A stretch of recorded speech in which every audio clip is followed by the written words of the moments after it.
আজকে ছিল ছুটির দিন, তো বাড়িতে আজকে মাংস রান্না হচ্ছে। এই যে সব কেটে কুটে আমি রেডি করে রেখেছি। আর চলো তোমাদের দেখাই কিভাবে করি। এখানে আমি আলুগুলো ভাজতে বসিয়ে দিয়েছি। আর এখানে আমার শাশুড়ি মা ধনেপাতা বাটবে বলে ওটাকে প্রথমে ভেজে নিচ্ছে। এই দেখো, ধনেপাতা বাটা হবে আর মাংস হবে, কিন্তু মাংসটা তো আমি করব না, মাংসটা আমার বরমশাই করবে। কারণ মাংস হলে সাধারণত ওই করে। তো এখানে আমি পুচকিকে নিয়ে এই দেখো খেলা করছি, দেখো ওর অবস্থা।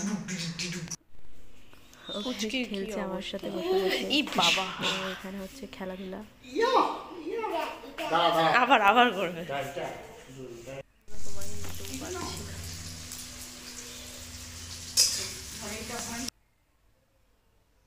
এখানে ব্যাস মাংস বসিয়ে দিয়েছে ও।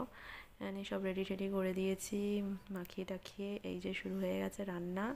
বেশ ভালোই গন্ধ দিচ্ছিলো। আর সত্যি কথা বলতে মাংসটা খুব ভালো হয়েছিল। খাবার খেয়ে দেখলাম দারুণ হয়েছে মাংসটা। তো এই দেখো ঝোলটা কি সুন্দর লাগছে, কালারটা খুব সুন্দর হয়েছে, একদম ইয়াম্মি ইয়াম্মি। আর শুধুমাত্র মাংস না, তার সাথে হচ্ছিল এই যে চাটনি, আমড়ার চাটনি এখানে হয়েছে। আর বাটাটা যেটা বললাম, এই দেখোটা পেস্ট করে রেখে দিয়েছি।